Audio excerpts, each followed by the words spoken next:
feels like we're all suffering from information overload or data glut. And the good news is there might be an easy solution to that, and that's using our eyes more. So visualizing information so that we can see the patterns and connections that matter, and then designing that information so it makes more sense, or it tells a story, or allows us to focus only on the information that's important.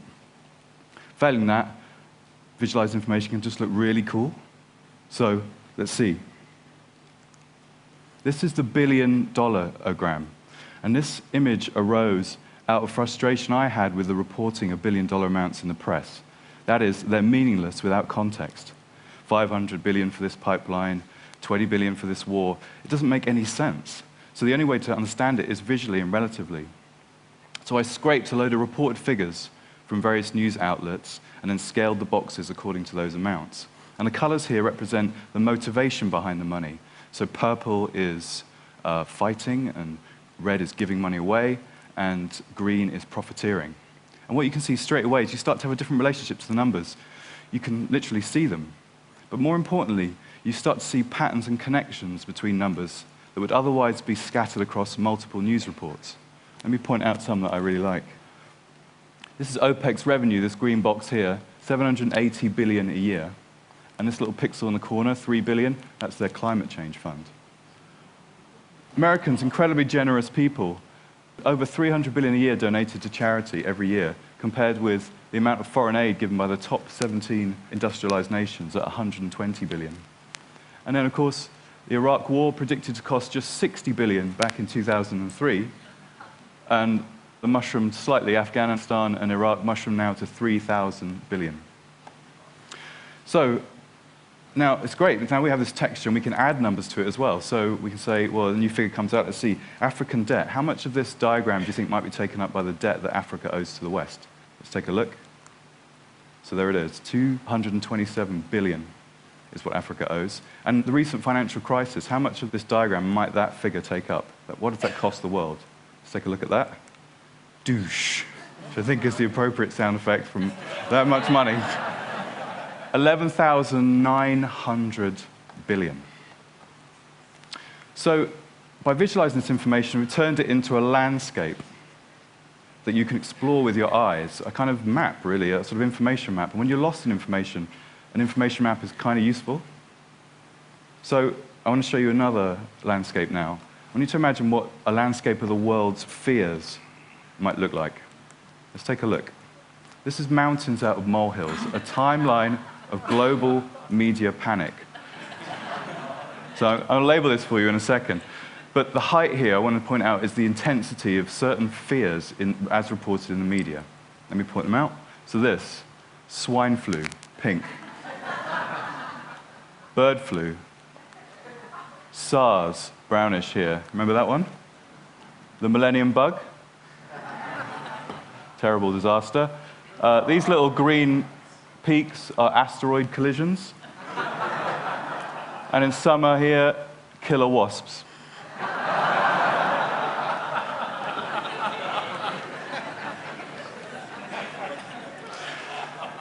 So these are what our fears look like over time in the media. But what I love, and I'm a journalist, and what I love is finding hidden patterns. I love being a data detective, and there's a very interesting and odd pattern hidden in this data that you can only see when you visualize it.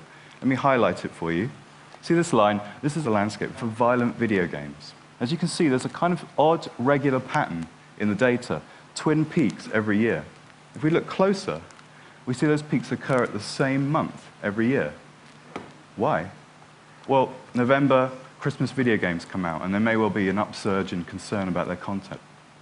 But April isn't a particularly massive month for video games. Why April? Well, in April 1999 was the Columbine shooting. And since then, that fear has been remembered by the media and echoes through the group mind gradually through the year. You have retrospectives, anniversaries, court cases, even copycat shootings, all pushing that fear into the agenda. And there's another pattern here as well. Can you spot it? See that gap there? There's a gap, and it affects all the other stories. Why is there a gap there? You see where it starts? September 2001, when we had something very real to be scared about. So I've been working as a data journalist for about a year, and I keep hearing a phrase, all the time, which is this: data is the new oil. Now, data is a kind of ubiquitous resource that we can shape to provide new innovations and new insights, and it's all around us and it can be mined very easily. And it's not a particularly great metaphor in these times, especially if you live around the Gulf of Mexico, but I would perhaps adapt this metaphor slightly, and I would say that data is the new soil. Because for me, it feels like a fertile, creative medium. Over the years, online, we've laid down a huge amount of information and data, and we irrigated it with networks and connectivity, and it's been worked and tilled by unpaid workers and governments. And all right, I'm kind of milking the metaphor a little bit, but it's a really fertile medium.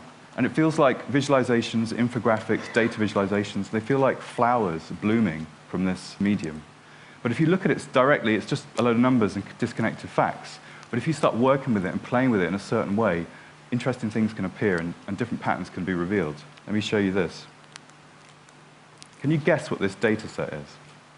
What rises twice a year? Once in Easter, and then 2 weeks before Christmas, has a mini peak every Monday, and then flattens out over the summer. I'll take answers. Chocolate? You might want to get some chocolate in. Any other guesses? Shopping. Yeah, retail therapy might help. Sick leave, yeah, you'll definitely want to take some time off. Shall we see?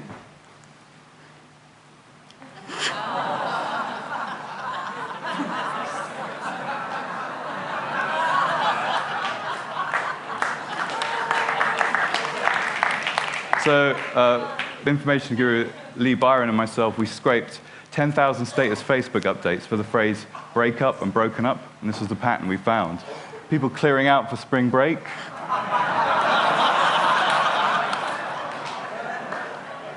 Coming out of very bad weekends on the Monday, being single over the summer, and then the lowest day of the year, of course, Christmas Day. Who would do that? So there's a titanic amount of data out there now, unprecedented.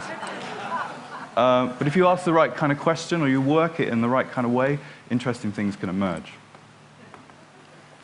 So information is beautiful, data is beautiful. I wonder if I could make my life beautiful. And here's my visual CV. I'm not quite sure I've succeeded. Pretty blocky, colors aren't that great. But I wanted to convey something to you. I started as a programmer, and then I worked as a writer for many years, about 20 years in print, online, and in advertising. And only recently have I started designing. And I've never been to design school. I've never studied art or anything. I just kind of learned through doing. And when I started designing, I discovered an odd thing about myself. I already knew how to design, but it wasn't like I was amazingly brilliant at it, but more like I was sensitive to the ideas of grids and space and alignment and typography. It's almost like being exposed to all this media over the years had instilled a kind of dormant design literacy in me. And I don't feel like I'm unique. I feel like every day, all of us now are being blasted by information design. It's being poured into our eyes through the web. And we're all visualizers now, and we're all demanding a visual aspect to our information. And there's something almost quite magical about visual information. It's effortless. It literally pours it in. And if you're navigating a dense information jungle, coming across a beautiful graphic or a lovely data visualization, it's a relief. It's like coming across a clearing in the jungle. And I was curious about this, so it led me to the work of a Danish physicist called Tor Noritranders. And he converted the bandwidth of the senses into computer terms. So here we go. This is your senses pouring into your senses every second. Your sense of sight is the fastest. It has the same bandwidth as a computer network. Then you have touch, which is about the speed of a USB key. And then you have hearing and smell, which is the throughput of a hard disk. And then you have poor old taste, which is like barely the throughput of a pocket calculator. And that little square in the corner, 0.7%, that's the amount we're actually aware of. So a lot of your vision is pouring, the bulk of it is visual, and it's pouring in, it's unconscious. And the eye is exquisitely sensitive to patterns in variations in color, shape, and pattern. It loves them, it calls them beautiful. It's the language of the eye. And if you combine the language of the eye with the language of the mind, which is about words and numbers and concepts, you start speaking two languages simultaneously, each enhancing the other. So you have the I, and then you drop in the concepts. And that whole thing, it's two languages both working at the same time. So we can use this new kind of language, if you like, to alter our perspective or change our views. Let me ask you a simple question with a really simple answer. Who has the biggest military budget? It's got to be America, right? Massive. 609 billion in 2008, 607 rather. So massive, in fact, that it can contain all the other military budgets in the world inside itself. Gobble, gobble, gobble, gobble, gobble. Now, you can see Africa's total debt there and the UK budget deficit for reference. So that might well chime with your view that America is a sort of warmongering military machine out to overpower the world with its huge industrial military complex. But is it true that America has the biggest military budget? Because America is an incredibly rich country. In fact, it's so massively rich that it can contain the 4 other top industrialized nations' economies inside itself. It's so vastly rich. So its military budget is bound to be enormous. So to be fair and to alter our perspective, we have to bring in another data set. And that data set is GDP, or what the country's earning. Who has the biggest budget as a proportion of GDP? Let's have a look. That changes the picture considerably. Other countries pop into view that you perhaps weren't considering, and America drops into 8th. Now, you can also do this with soldiers. Who has the most soldiers? It's got to be China, of course, 2.1 million. Again, chiming with your view that China has a militarized regime ready to mobilize its enormous forces. But of course, China has an enormous population. So if we do the same, we see a radically different picture. China drops to 124th. It actually has a tiny army when you take other data into consideration. So absolute figures, like the military budget, in a connected world kind of don't give you the whole picture. They're not as true as they could be. We need relative figures that are connected to other data so that we can see a fuller picture. And then that can lead to us changing our perspective. As Hans Rosling, the master, my master, said, let the data set change your mindset. And if that can do that, maybe it can also change your behavior. Take a look at this one. I'm a bit of a health nut. I love kind of like taking supplements and being fit, but I can never understand what's going on in terms of evidence. There's always conflicting evidence. Should I take vitamin C? Should we take in wheatgrass? So this is a visualization of all the evidence for nutritional supplements. This kind of diagram is called a balloon race. So the higher up the image, the more evidence there is for each supplement. And the bubbles correspond to popularity as regards to Google hits. So you can kind of immediately apprehend the relationship between efficacy and popularity. But you can also, if you grade the evidence, sort of do a worth it line.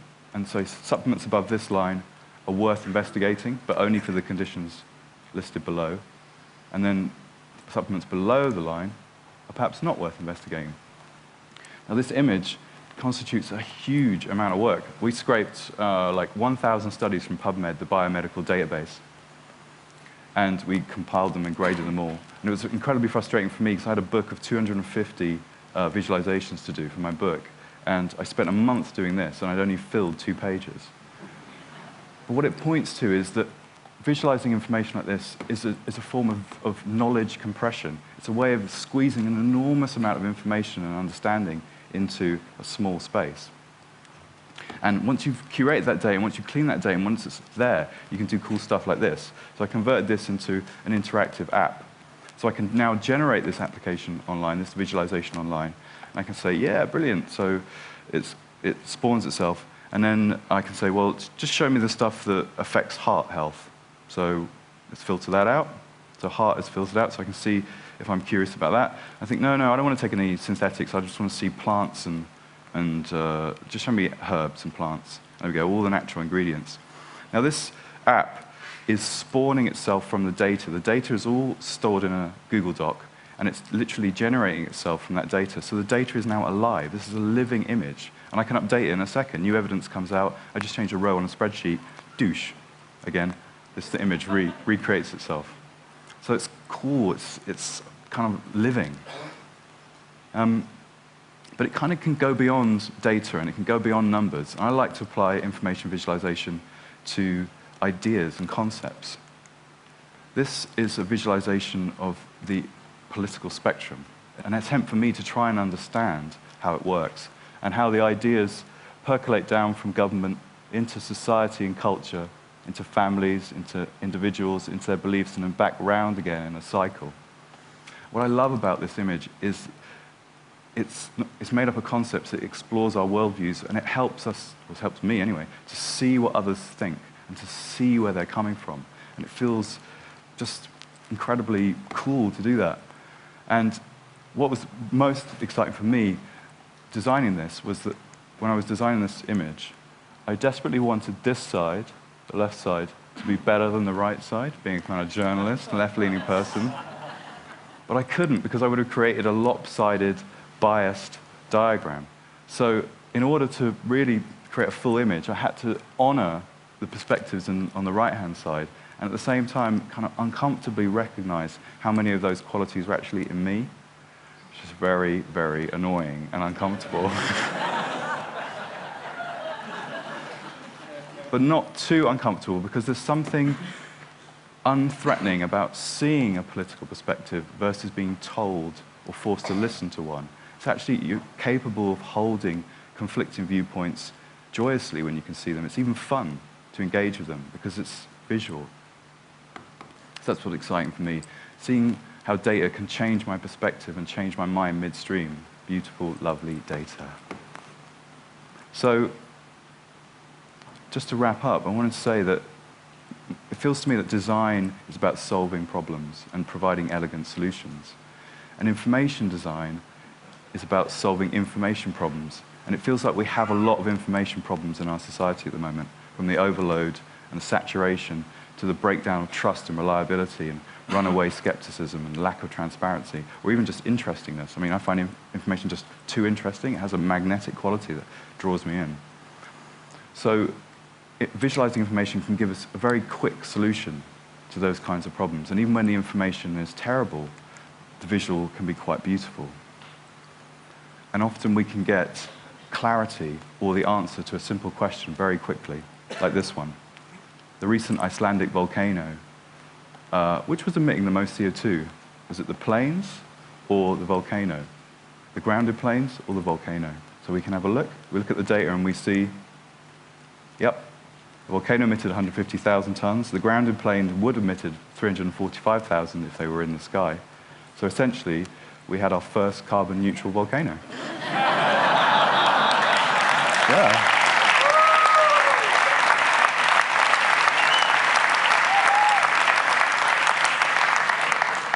And that is beautiful. Thank you.